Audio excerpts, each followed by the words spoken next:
I'm Bear Grylls. I'm going to show you what it takes to get out alive to some of the most dangerous places on Earth. I've got to make it through a week of challenges in the sort of places you wouldn't last a day without the right survival skills.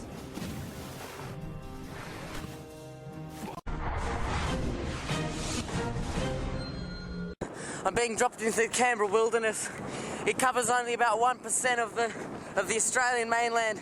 That's a massive amount. So I'm being dropped off on the back of a Land Cruiser. Alright, this is my insertion point. Let's go.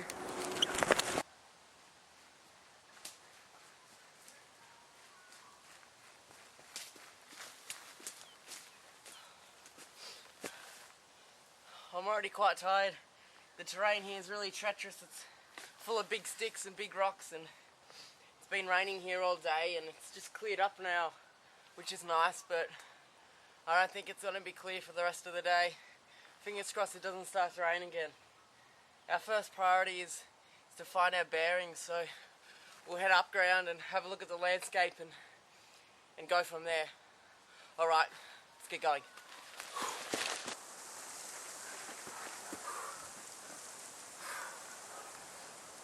Alright, we're almost at the summit, and there's this last little obstacle of a little rock wall.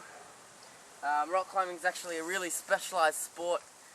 It involves methodical thinking and endurance, strength, and there's actually a lot of stories of famous rock climbers that have been a bit careless, and they haven't checked their harness, or they haven't maintained their ropes, and they've actually climbed a wall and slipped out of their harness, or and actually fallen to their deaths. So if you ever want to become a world-class rock climber, or even just a casual rock climber, you've got to make sure you check your equipment.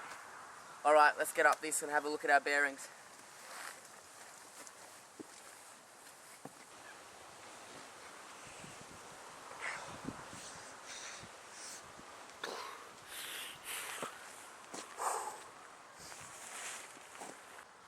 Alright, we're just on the spur of the mountain at the moment, just approaching the summit, and I can tell you, once you take a look at the view from the summit, it's absolutely spectacular.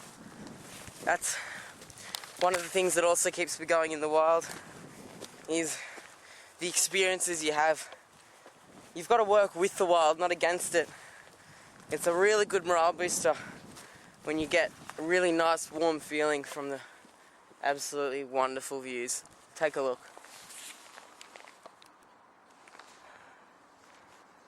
Alright, I know from my own information that west is civilization.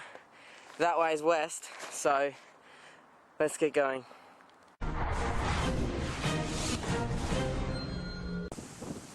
The wind's picking up a bit now.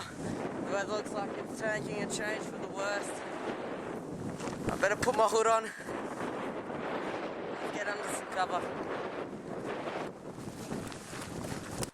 I've just come across classic wombat territory, and a little known fact is that they actually poo on top of rocks. So that's what I've come across here, and also wombat poo is edible, and it's a nice rich dark colour, which means it's got lots of nutrients in it, and or it smells putrid, absolutely terrible, but they're good to eat raw, so let's see how we go. Oh, it's actually hard.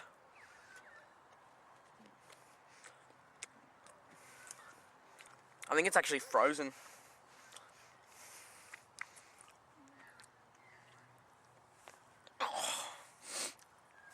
Oh.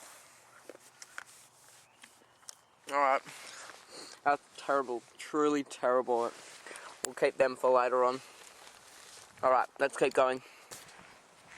As you can see, there's a tree house over there, and it's just really amazing in such arid wilderness, and just smack bang in the middle there's a tree house, and there's actually some things we can salvage from this.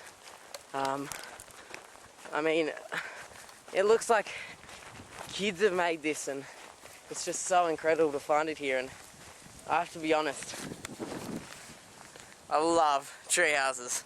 Let's go climb it.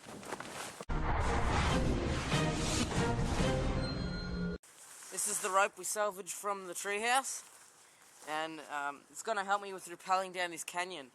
Now, if you're on your own and you don't want to lose your rope at the end, what you do is you thread the rope around a tree, around a rock, and you rappel with 2 lines. So when you're at the bottom, you pull 1 line and the rope will come down with you. So there's many techniques in rappelling, but what the Special Forces taught me was to go around your shoulders and then twist it around the arm facing down and just lean back in the rope, trust the rope, and you'll be down in no time. Here we go.